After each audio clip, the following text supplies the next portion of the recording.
Assalamualaikum. Hari ini kita akan melanjutkan materi kita, yaitu tentang bangunan tenaga air. Di mata kuliah pembangkit, bangunan tenaga air ini merupakan suatu pengetahuan dasar yang mungkin nanti detailnya itu akan dikerjakan oleh teman-teman sipil.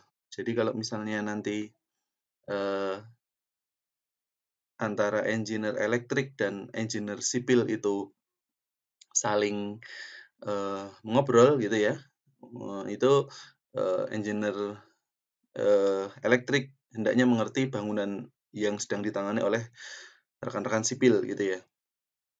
Nah, di sini di bangunan tenaga air kita melihat bahwa ada eh, energi potensial yang nanti dia akan bergerak untuk menjadi energi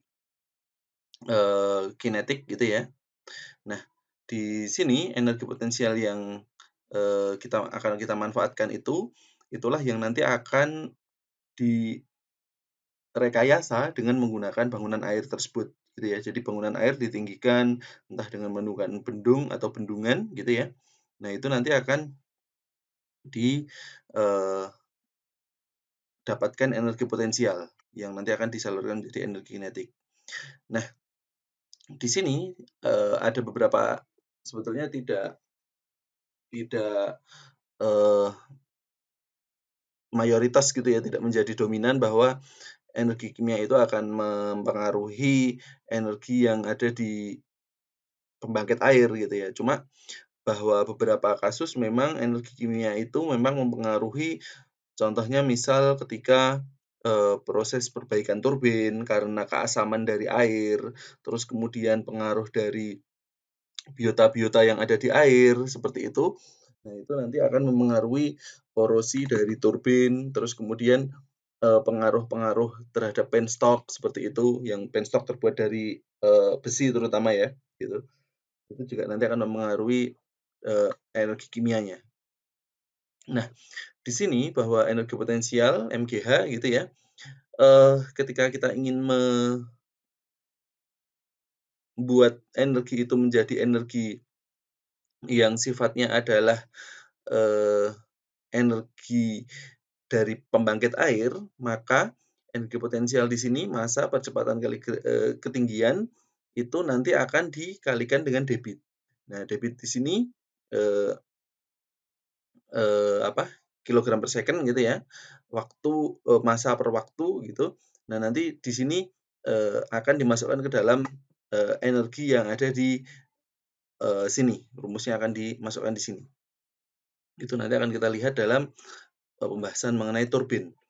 Nah, dikonversi di sini gitu ya, itu di sini ada bangunan air mengenai bendungan gitu ya, kemudian masuk ke kanal, kanalnya di sini berupa penstock, penstocknya kemudian masuk ke dalam powerhouse, powerhouse di sini ada tail race dan draft tube. Di ujung pangkal tail race ini ada draft tube gitu ya, yang termasuk bagian dari turbin air.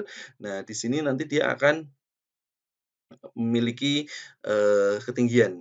Nah, ketinggian di sini nanti namanya ada tinggi hisap gitu ya, tinggi hisap bahwa ketinggian di sini itu tidak boleh melebihi eee, ketinggian dari turbin gitu ya. Jadi kalau misalnya nanti terlalu lebih tinggi daripada turbin, maka eee, air ini akan masuk kembali ke dalam turbin yang menjadi namanya backflow gitu ya. Nah, H atau ketinggian yang kita manfaatkan yaitu adalah ketinggian dari muka air gitu ya, tapi H ini muka air tentu saja yang masuk ke dalam sini ya, kalau misalnya tidak di muka air berarti ya ketinggian yang masuk ke dalam inlet yang ada di sini gitu ya, masuk kemudian sampai ke turbinnya gitu, itu adalah H gitu ya. Nah, terus kemudian energi potensialnya yaitu adalah MGH tadi sudah, dan debit airnya Q sama dengan dmdt. Sehingga eee, karena G itu adalah kecepatan gravitasi 9,8, sedangkan rho air itu adalah 1 gitu ya, maka energi per satuan waktu yang kita sebut daya gitu ya, yaitu adalah rumusnya adalah Rho G itu 9,8, 1 kali 9,81 dikalikan H gitu ya, tergantung ketinggian dikalikan Q, meter per second. Nah, itu adalah daya. Dia satuannya dalam kW karena satunya itu sudah dalam satu ro airnya itu dalam kilo. Jadi di sini satuannya itu adalah kW gitu. Nanti akan kita bahas di turbin. Nah, jenis-jenis bangunan air gitu ya. Ada yang sifatnya yaitu adalah langsung gitu ya. Jadi waterway gitu. Nah, di sini kemarin sudah kita bahas ya, tidak menggunakan bendungan gitu. Terus kemudian bendungan dan di sini yang kedua adalah menggunakan dam gitu ya. Tidak terlalu tinggi gitu, tapi juga memiliki saluran yang cukup panjang gitu ya. Beda dengan kalau misalnya bendungan biasanya salurannya itu atau penstoknya itu ada di dalam bendungannya. Tapi di sini dia memiliki saluran air gitu ya. Saluran air itu adalah kemarin atau nanti mungkin ada gambarnya bahwa dia ada di mirip lereng seperti itu. Nah, berdasarkan pemanfaatan aliran airnya, ada yang run of river gitu ya, dia menggunakan dari sungai langsung gitu ya, dari tengah-tengah sungai dipasang seperti itu. Mungkin banyak ekohidro yang menggunakan itu atau mikrohidro dan kemudian menggunakan kolam pengatur gitu ya. Ini mini hidro gitu ya, menggunakan sand trap, menggunakan 4B gitu ya, dan menggunakan inlet gitu. Dan kemudian waduk kita tadi sudah tahu diagramnya dan pompa. Pompa itu adalah yang kemarin dijelaskan eh, pada kuliah sebelumnya gitu ya. Nah, di sini ada dua jenis. Yang pertama pengertiannya yaitu adalah bendung gitu ya. Kalau bendung air boleh lewat. Intinya seperti itu. Air boleh lewat. Kalau bendungan air tidak boleh lewat sehingga harus dilimpahkan ke spillway. Tapi kalau misalnya bendungan itu kalau misalnya dilewatkan air maka dia akan terjadi longsor gitu ya. Nah, kalau bendung gitu ya, itu memang hanya untuk meningkatkan muka air saja, meningkatkan elevasi saja sehingga ketika lebih atau mungkin terjadi hujan atau musim penghujan gitu, maka memang overflow-nya, spillway-nya juga di bendung tersebut gitu ya. Nah, kalau bendungan spillway-nya ada di eee, tempat yang lainnya, bukan di bendungannya gitu. Nah, di sini eee karakteristiknya bahwa bendungan ini adalah suatu bangunan melintang macam-macam ya, bisa terbuatnya bisa dari eee, apa, beton, bisa dari kayu, bisa dari urukan gitu ya, dari bronjong juga bisa, bisa juga dari karet gitu ya, bisa dari karet. Nah, karet yang dipompa gitu ya, karet besar terus kemudian dipompa. Nah, dipompa di sini dia nanti akan membendung air yang ada di sungai tersebut. Nah, jumlah bendungan di sini adalah data lama yang mungkin sekarang pada pemerintah yang sekarang banyak membangun bendungan di Nusa Tenggara, ini juga belum termasuk data waduk Jati Gede ya, yang ada di Majalengka gitu.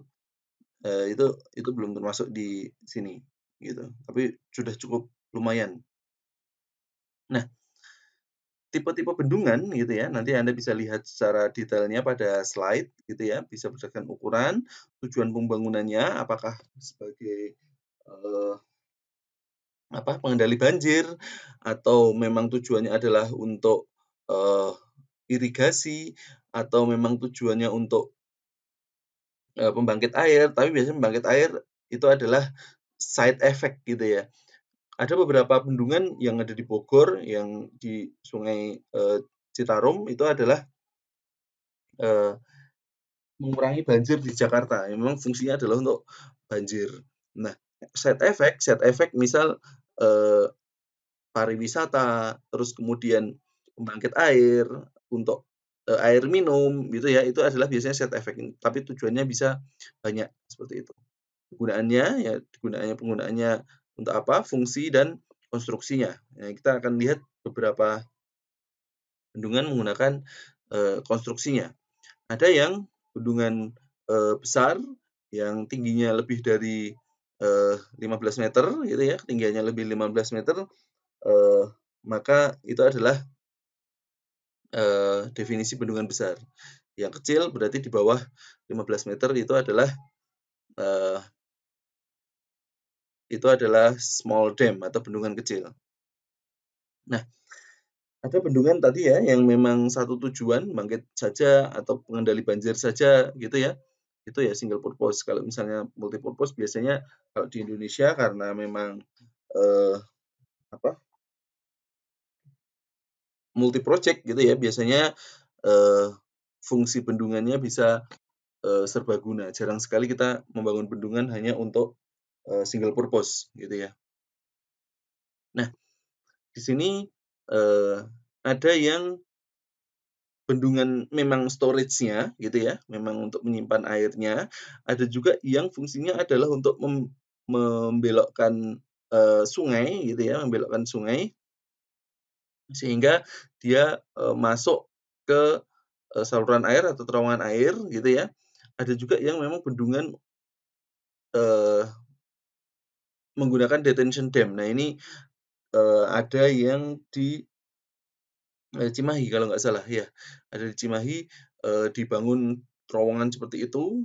Nah, itu nanti juga, ada bendungan kecil yang di situ adalah untuk mengurangi, eee, ketika terjadi hujan gitu ya, itu air tertampung lebih dahulu di hulu gitu ya, supaya semuanya tidak langsung mengalir ke hilir. Kalau misalnya langsung mengalir gitu ya di sungai tersebut, maka terjadi banjir.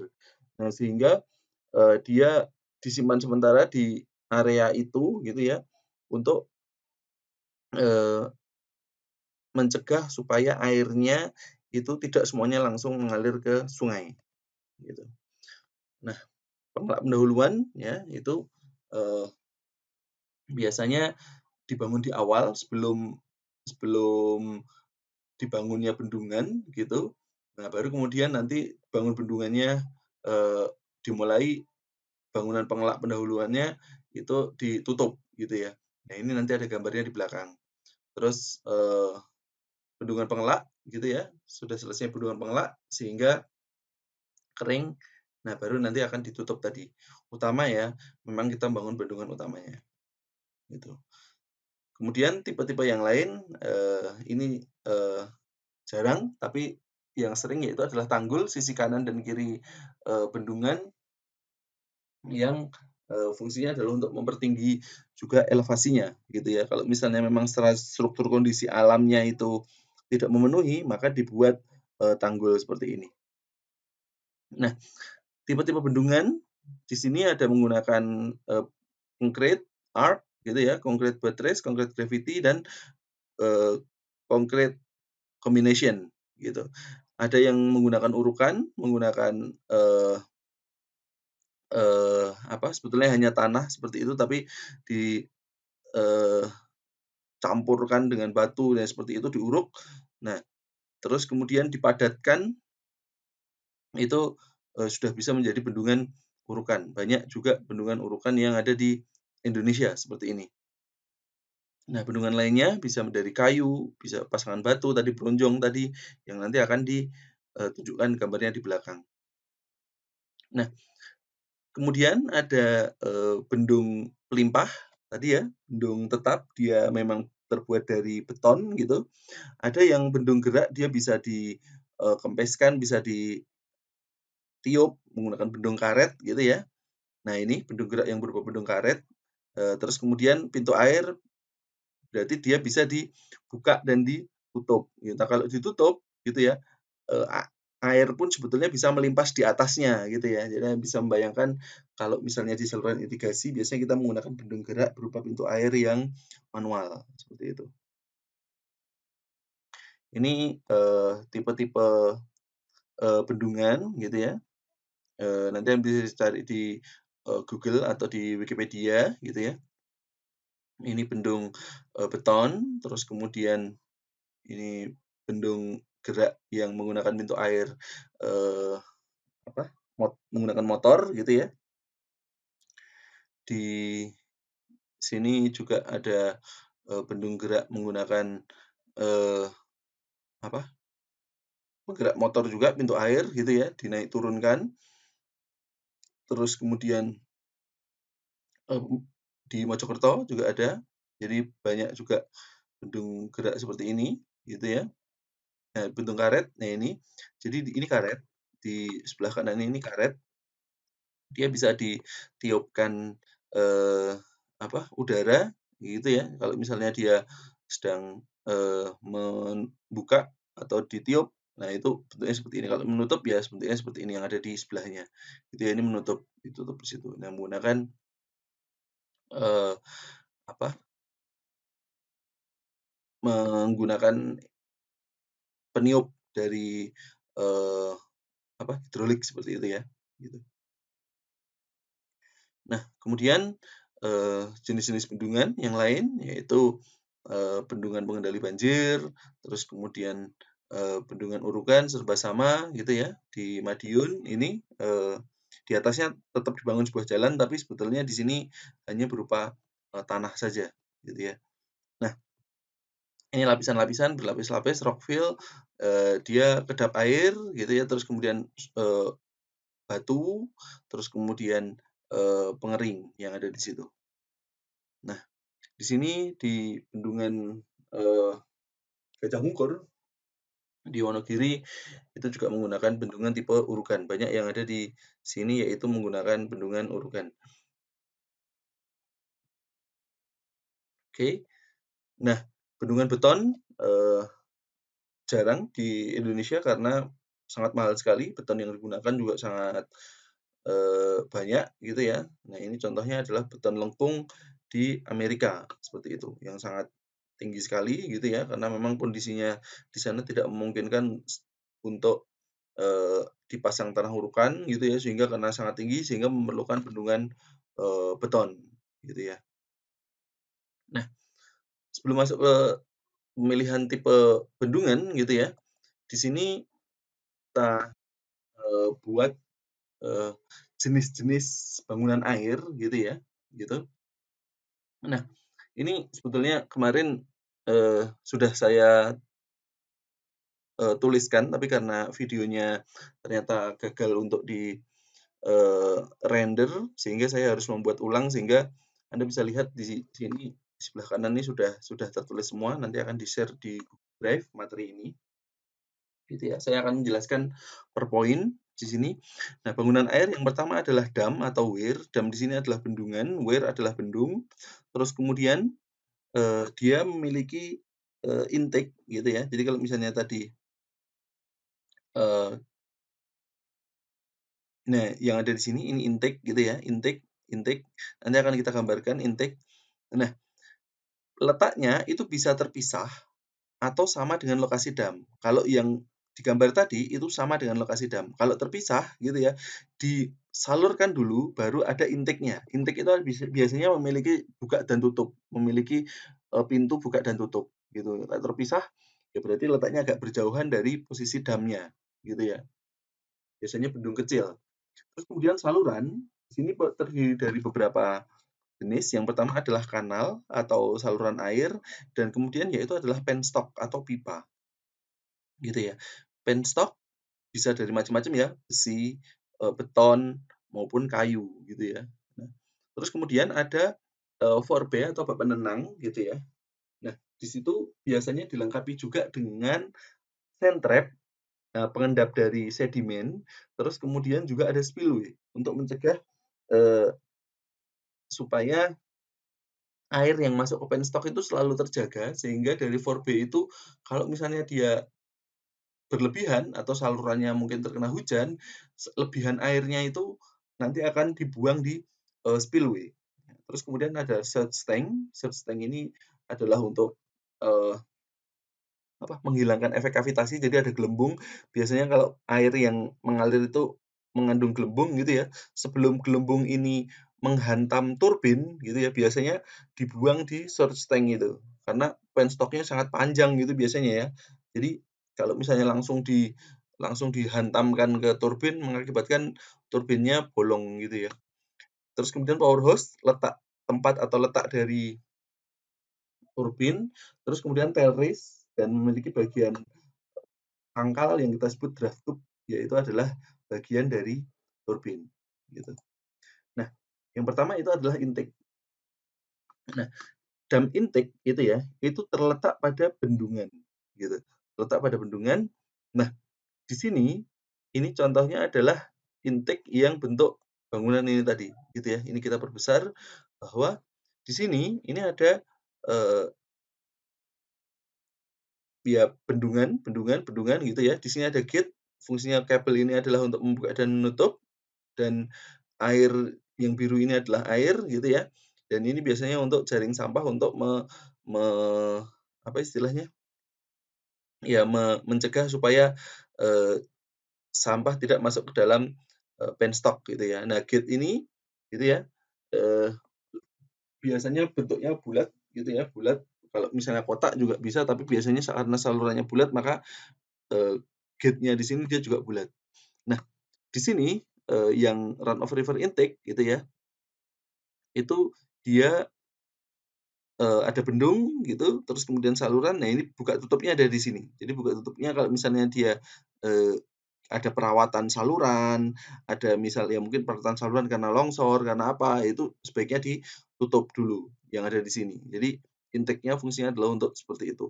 Atau kalau misalnya memang tidak perlu gunakan gitu ya, kita bisa menutupnya yang ada di sini. Ini sungai, alah-alahnya dari atas ke bawah. Nah, ini saluran langsung dari saluran menuju ke 4B gitu ya. Elevasi tingginya ada di atas, elevasi rendahnya ada di bawah gitu.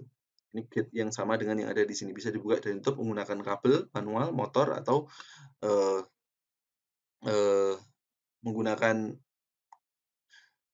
ya gear gitu ya, gear. Nah, terus kemudian kanal intake gitu ya menuju kanal di sebelahnya. Kalau misalnya ini, jadi intake-nya mungkin bukan di sebelahnya sih, tapi mungkin ada di mana gitu ya, di sini, di elevasi rendahnya ada di dekat salurannya yang ada di situ, gitu ya. Nah, di situ eh, untuk menghitung berapa gaya yang dibutuhkan untuk memasang, eh, misal kita ingin merancang eh, apa intake gitu ya. Nah, di situ gaya yang diperlukan untuk mengangkat beban gate intake ini, itu menggunakan hidrostatik, yaitu F sama dengan mu kalikan P plus minus WS. Plus minus di sini artinya dia ketika saat turunkan plus, dan saat minus dia ditarik seperti itu. Mu nilainya adalah koefisien gesek untuk besi, yaitu adalah 0,6. WS adalah berat pintu gitu ya. P ini adalah tekanan air pada pintu. Nah, tekanan air pada pintu di sini eh, didetailkan lagi, yaitu nilainya adalah W kalikan A kalikan H bar. H bar di sini yaitu adalah kedalaman pintu gitu ya. Mungkin eee, pintunya kan elevasinya tidak sama dengan yang ada di sini ya. Jadi mungkin ini ada jaraknya antara elevasi air dan elevasi pintu kan beda di sini. Jadi elevasi air biasanya ada di atas pintu gitu ya. H bar-nya itu adalah kedalaman pintunya berapa gitu. Diambil titik tengahnya. Luas area yang terkena air berapa, dan W adalah berat jenis air gitu. Dari rumus di sini contohnya misal kita punya penstock intake dari sini gitu ya 3 meter, jarak yang ada di sini 12 meter gitu ya. Nah, jadi kita punya eh, ya jaraknya kira-kira 12 meter lah, kira-kira seperti itu, 12 meter, karena H-bar-nya ini adalah 12 meter. Jadi sebetulnya dihitung dari titik tengah yang ada di sini sampai titik tengah yang ada di sini ya, tapi plus minus lah. Ini karena hitungan detailnya mungkin teman-teman sipil punya, tapi maksudnya kita nanti ketika diminta menghitung berapa motor yang dibutuhkan gitu ya, nanti kita paham, oh kira-kira hitungan cepatnya seperti ini gitu ya, plus minus gitu ya. 0,6 kali 1000 kali 12 Nah, di sini karena dia 3 meter, berarti 1/4 pi kalikan 3 kuadrat, yaitu luas dari pintu. Pintunya lingkaran dengan berat 2 ton, gitu ya, 2000 kilogram. Pintunya lingkaran. Nah, 2000 kali 9,8 yaitu adalah 50,8 plus minus 19,6 kilonewton. Nah, di sini karena kita sudah mempunyai gaya, berarti torsi sama dengan gaya dikalikan X, yaitu adalah shaft ya, shaft dari motor yang kita gunakan. Kalau misalnya shaft-nya itu menggunakan puli gitu ya, puli ya berarti X-nya itu adalah lebar pulinya, dimensi pulinya berapa mungkin 10 senti, 20 senti gitu ya. Tapi kalau misalnya X-nya ini hanya shaft-nya ya mungkin kecil ya gitu ya. Tapi di sini dengan torsi, torsi di sini kita bisa tahu daya yang dibutuhkan oleh motornya. PM itu adalah P mechanical gitu ya, P mechanical. Nah, nanti dari P dirubah ke HP motor, berapa motor HP yang diperlukan gitu ya. Nah, sehingga di sini X-nya yang ada di sini nanti mempengaruhi gearbox. Jadi kalau berapa gearbox, berapa banding berapa nanti pengaruhnya di X yang ada di sini. Omeganya itu adalah kecepatan dari motornya. Kecepatan rendah, maka torsinya bisa tinggi gitu ya.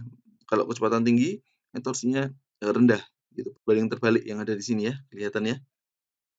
Nah, dari situlah kita bisa tahu kira-kira berapa motor yang dibutuhkan untuk mengangkat atau menurunkan, eee, yang ada di sini gitu ya. Tapi ini adalah hitungan kasar, tapi kalau misalnya nanti hitungan detailnya dari teman-teman sipil akan memerlukan, eee, berapa gaya yang dibutuhkan, ya seperti itu nanti akan gaya kita bisa menghitung daya dan HP motor yang digunakan, termasuk gearbox-nya ya. Kemudian yang kedua adalah saluran gitu ya. Nah, saluran di sini, eee kalau untuk saluran, eee, kanalnya, kalau saluran kanalnya, eee, nanti ada misal kayak, eee, ya pondasi dari kanan atau dari kiri ya, nanti biar teman-teman sipil yang me me me membahasnya gitu ya. Nah, biasanya kanal kan, lereng seperti ini. Terus kemudian di sini ada nanti ada, saluran air gitu ya. Nah, sini. Nah, air nanti akan mengalir, eee, apa menuju ke sana gitu ya. Ini potongan samping yang ada di sini, ini, eee, bukit gitu ya. Nah, saluran air yang ada di sini, air mengalir di sini, nah ini gaya dorong yang ada di sini, itulah yang nanti akan dihitung oleh, teman-teman, dari sipil gitu ya. Tapi untuk kanalnya, itu nanti akan langsung, dimanfaatkan airnya, eee, menuju ke, penstock gitu ya.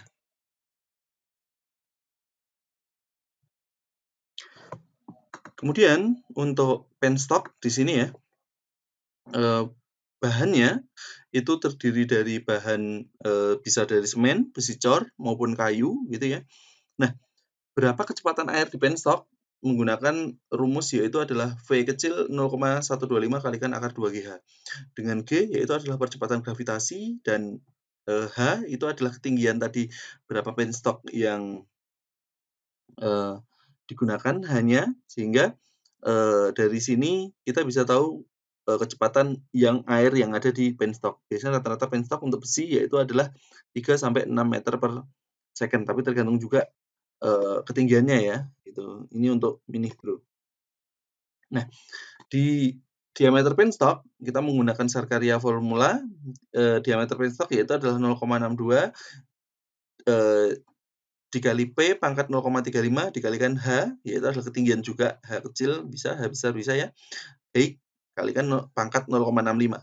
Dan yang digunakan karena menggunakan Sakarya formula, di sini rumusnya yaitu adalah menggunakan, HP, horsepower gitu ya, dengan 1 HP adalah 746 watt atau 0,746 kW. Nah, di sini untuk ketinggiannya, kita menggunakan satuan meter sehingga diameter penstock bisa kita ketahui. Nah, diameter penstock di sini biasanya memiliki variabel gitu ya, variabel antara annual cost dengan diameter gitu ya. Jadi sebanding lurus. Anda bisa lihat ini eh, cost-nya naik, diameternya juga naik. Artinya apa? Kalau misalnya cost diameternya semakin besar gitu ya, memang air yang ditampung itu akan bisa semakin banyak. Tapi perawatannya gitu ya, perawatannya untuk penggantian bagian-bagian dari turbin penstoknya itu nanti akan lebih mahal gitu ya, untuk perawatannya, untuk pengelasannya itu juga pasti lebih mahal karena memerlukan permukaan yang lebih besar gitu ya.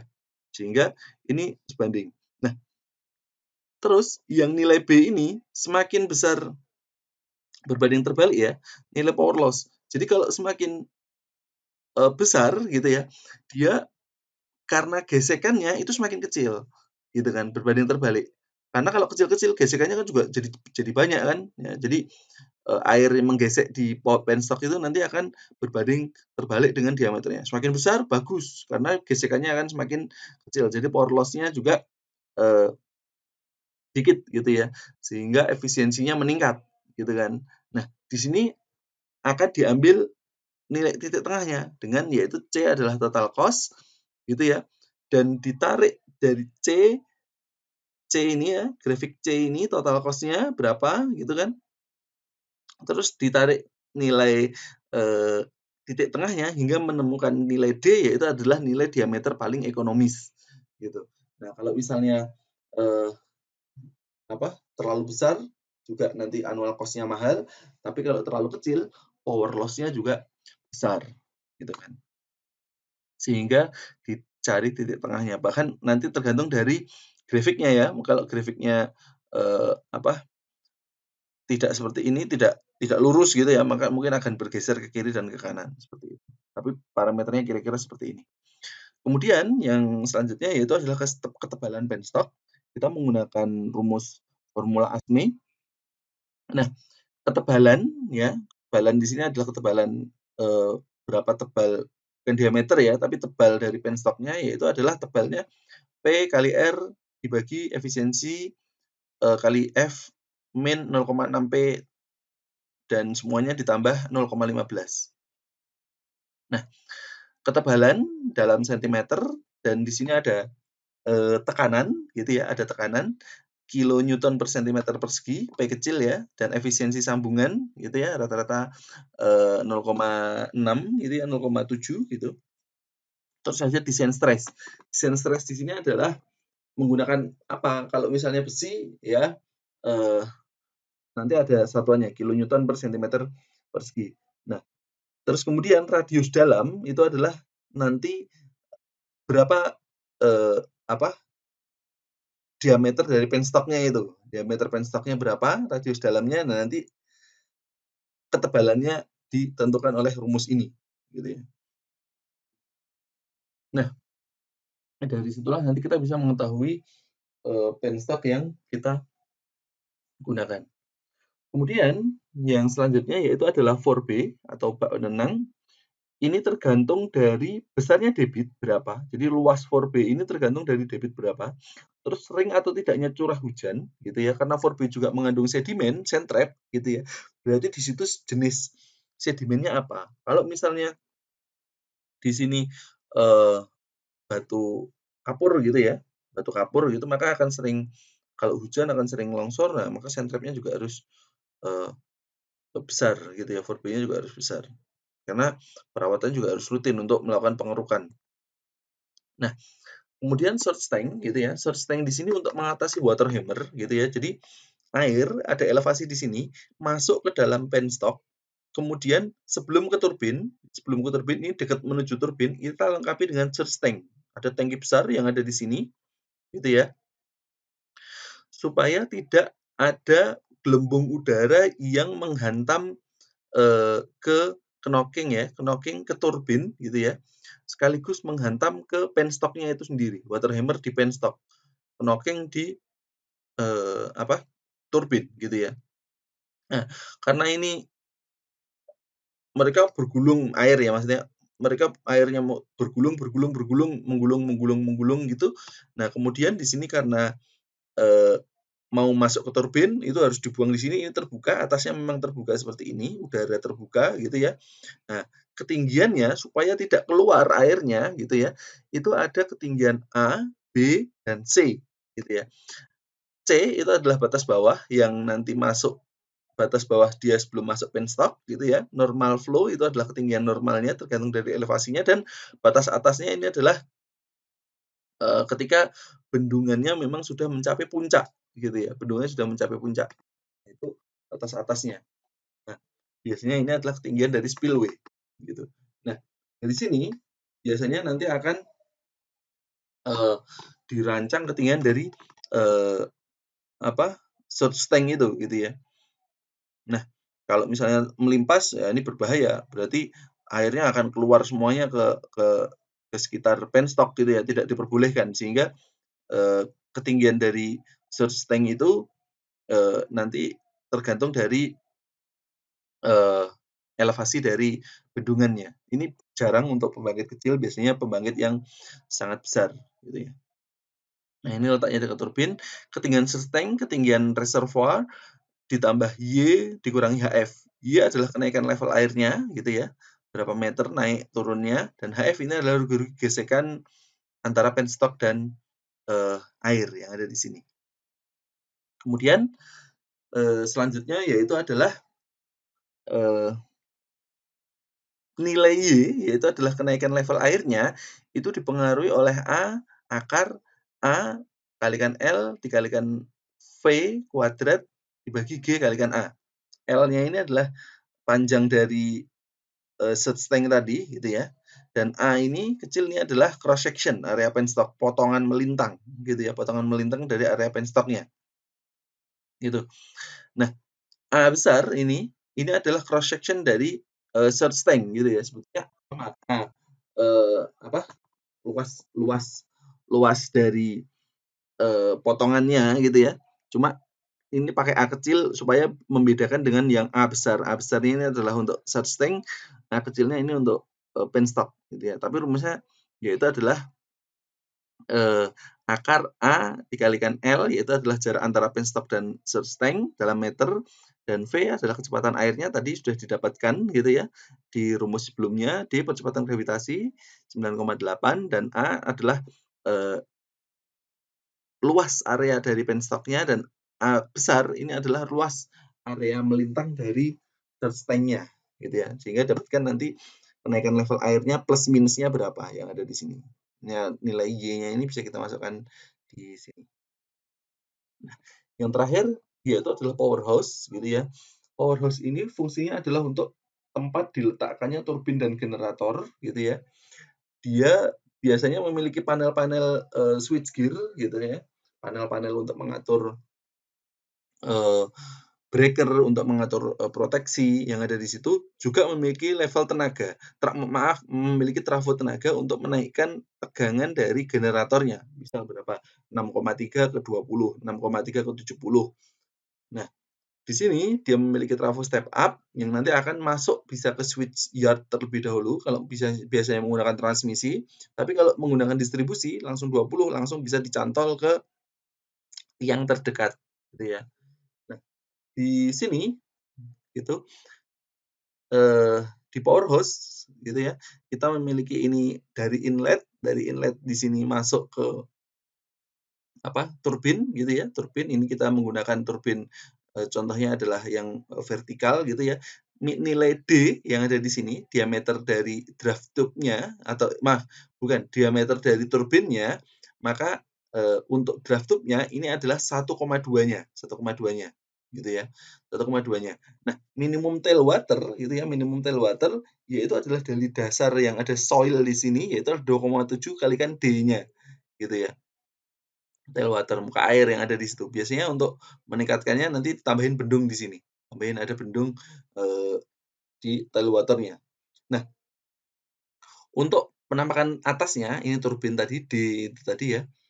Nah, kita gunakan garis titik tengahnya, yaitu di sini adalah, 1,25D sampai 1,25D, jadi jarak di sekitarnya itu adalah 2,5 D-nya gitu ya, 2,5 eee,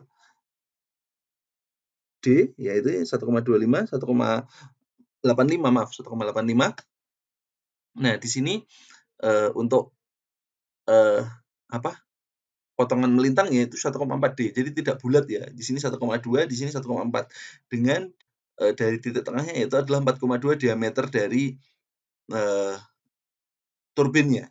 Nah, ini kemudian nilai bentuk yang ada di sini 2,05 dan di 1,6 sehingga bentuknya mirip keong. Jadi bukan lingkaran ya, tapi mirip, keong gitu. Nah, jarak antar unit untuk turbin yaitu adalah tergantung dari diameternya, 4,2 D-nya di situ. Jadi kira-kira kita bisa menghitung berapa kebutuhan area untuk power house kita, gitu ya. Nah, ini jarak sangat longgar sekali, tapi di lapangan mungkin tidak sejauh itu gitu ya, bahkan ada yang cuma jaraknya mungkin hanya, eee, pendek sekali ya, tapi itu nanti akan menyulitkan untuk dilakukan, perawatan gitu ya, maintenance. Sehingga biasanya yang dipakai itu adalah 4,2 D gitu. Nah, inilah yang nanti akan letakkan untuk, area di power house gitu ya. Nah, kemudian selanjutnya yaitu di slide ini untuk, bangunan air yang tipe bendungan, Anda bisa lihat di sini ya, pemilihan tipe bendungan gitu ya. Eee, nah, di sini ada beberapa ahli yang biasanya nanti akan membuat, eee, bendungan di situ, yaitu ahli sipil, geologi, geoteknik, hidrologi, dan topografi. Nah, sipil biasanya nanti akan bertindak sebagai ketua tim untuk membuat, apa, membuat rancangannya gitu ya, dan nanti bergantung terdiri dari data-data ahli geologi, geoteknik, dan hidrologi gitu. Ahli yang lain misal ekonomi, lingkungan, konservasi lahan, sosial, pengaruh sosial ya, itu, biasanya berupa, eee, masukan-masukan saja gitu ya. Karena ada beberapa permasalahan akibat bendungan gitu ya, itu misal mengganggu, migrasi dari, eee, ikan gitu ya. Nah, itu nanti ahli lingkungan yang nanti apakah perlu dibuat tangga ikan gitu ya, seperti itu. Nah, itu nanti, ahli lingkungan yang biasanya memutuskan. Kalau misalnya daerah tersebut memang sungainya adalah sungai khas, ikan. Misal, di Padang ada danau yang, memang dia, memiliki ikan khas di Singkarak gitu ya, ikan bilih gitu. Nah, itu nanti akan memengaruhi perkembangbiakan, ikan yang ada di situ akibat PLTA Singkarak gitu ya. Itu nanti bagaimana, pengatasinya itu biasanya ahli lingkungan ada. Nah, kemudian planning gitu ya, ini bukan kawat, ini hanya gambar di awal kira-kira nanti pembangunannya bentuknya seperti ini gitu ya, dibuat, itu terus kemudian dibuat cross section-nya.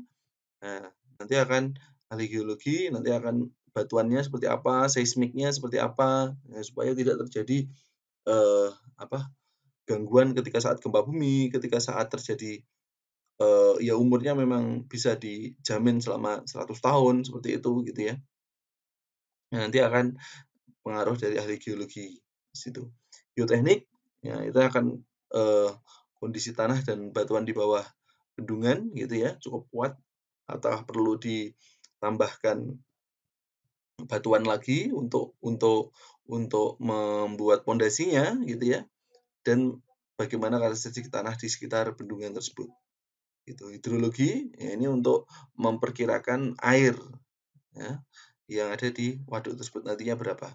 Topografi, memetakan dari bendungan dan, perencanaan konstruksinya pertama biasanya dimulai dari lokasi dan pengelakan sungai. Ini sebelum bendungan di Taipu ya, sebelum Three Gorges Dam dibangun merupakan, tahun 90-an itu masih bendungan terbesar PLTA di dunia gitu ya, sebelum Three Gorges Dam gitu. Nah, di sini dibuat bangunan pengelak di sebelah kanan gitu, di sini bangunan pengelak. Nah, terus, dimulai. Nah, di sini, pengelak dibuka. Ini tadi di zoom ya, ini jadi bangunan yang ada di sini, bendung yang ada di sini, ini bendungan pengelak tadi, pengelak mula, nanti di eh, bendung sehingga terbentuk dua sungai utamanya yang ada di sini dan ini adalah sungai yang pengelaknya gitu. Kemudian dilakukan pengeringan gitu ya, di bendung juga di sini ditutup supaya aliran airnya mengalir ke sini dan setelah kering gitu ya, setelah kering maka dilakukan pelaksanaan konstruksinya. Ini pekerjaan konstruksinya yang ada di sini, ini bangunan di sebelahnya gitu ya. Nah, terus bendungan selesai gitu ya. Ini tampak dari sini dan dilakukan penutupan saluran pengelaknya. Nah, pengelakan sungai biasanya kalau tadi di tempat terbuka berarti dia memang eh, apa cukup menggunakan bangunan pengelak terbuka. Kalau misalnya perlu lewatin dari eh, apa gunung, maka perlu menggunakan pengelakan yang tipenya tunnel. Nah, kemudian untuk jenis-jenis pengelakan ini tadi sudah ditunjukkan di bendungan Itaipu, tapi ini ada contoh lain yaitu di Three Gorges Dam gitu ya, dipasangin bangunan pengelak gitu sama. Jadi terus kemudian ini ditutup bangunan bangunan utamanya nanti akan dimanfaatkan ini bangunan pengelaknya sudah dibuat gitu ya, baru nanti dibangun bendungannya yang ada PLT airnya. Nah, di sini baru nanti dilanjutkan atau memang ditutup gitu ya. Tapi biasanya ditutup gitu. Nah, di dasar fondasi perlu dilakukan eh, apa penyiapan memang harus sampai ke batuan keras gitu ya. Kalau misalnya memang tidak sampai ke batuan keras maka dia akan bergoyang. Biasanya untuk membersihkan yang ada di situ menggunakan blasting ya. Eh, peledakan terstruktur. Nah, di sini gitu ya, ada bangunan pelengkap, ada outlet tower, compensation water outlet, dan shore. Shore. Nah, di sini selain spillway nanti untuk limpasan dari bendungannya tersebut, yang pertama adalah overflow spillway. Ya, jadi letaknya ada di suatu tempat, ada di sekitar bendungannya ini, gitu ya. Sebetulnya juga sama masuk ke dalam sungai, gitu ya. Tapi biasanya dilimpahkan eh, bukan di sungai utamanya ya, agak dibelokkan gitu. Nah, ini kalau spillway-nya dia ini bendungannya yang ada di atas ini spillway-nya. Jadi kalau misalnya spillway-nya tidak ada limpasan, maka ya biasa kayak bendung seperti itu. Tapi kalau misalnya spillway-nya ada limpasan, maka dia mengalir ke sungai yang ada di bawahnya, gitu ya. Side channel spillway biasanya di sini mirip bendung, tapi memiliki saluran khusus gitu ya, tidak masuk ke sungai, tapi disalurkan ke saluran khusus gitu. Baru dia masuk ke sungai, tidak langsung masuk ke spillway. Nah, subspillway atau yang bentuknya lingkaran yaitu dia adalah spillway yang masuk di tengah-tengah seperti itu. Ini nanti ada bangunan pengendali. Nah, ini adalah spillway-nya, subspillway yang nanti ketika terjadi lebihan dia masuk ke tengah-tengah yang ada di situ. Ini bendungan utamanya. Nah, lebihannya airnya itu masuk ke dalam eh, subspillway atau yang lingkaran itu. Outlet tower yaitu adalah untuk mengontrol inlet pintu air gitu ya. Yang ada di situ mengendalikan buka tutupnya yang ada di situ. Sebentar. Nah, di sini outlet tower di sini ini yang tadi jembatan yang ada di sini ya, ini jembatan yang tempat untuk orang lewatnya. Nah, baru kemudian dia memiliki pintu intake gitu ya, pintu intake yang nanti bisa masuk ke dalam pipa untuk penstoknya gitu ya. Nah, dari sinilah yang nanti akan masuk outlet dari outlet tower gitu ya. Nah, untuk apa, di sini, ada beberapa tipe outlet tower ini biasanya untuk mengendalikan sungai supaya tidak kering gitu ya, atau juga bisa untuk pembangkit. Nah, tapi contohnya yang ada di slide ini contohnya adalah untuk mengendalikan supaya sungainya tidak kering. Jadi dibuka, eee, untuk apa istilahnya, untuk, sungainya, tetap terjaga ekologinya. Nah, SOR itu adalah bangunan yang memang, dipakai untuk, saluran yang sangat besar gitu ya, untuk mengosongkan bendungan, mungkin terjadi retakan gitu ya, biasanya untuk maintenance, maka, digunakan SOR ini untuk mengeluarkan air waduk secara cepat gitu ya, gitu. Nah, di sini untuk keamanan bendungan, diperlukan karena memang, beberapa kerusakan-kerusakan itu terjadi akibat dari, perencanaan yang tidak, matang. Sehingga mau bendung maupun bendungan itu harus dibuat secara, eee, memang hitungannya, tepat gitu ya, gitu.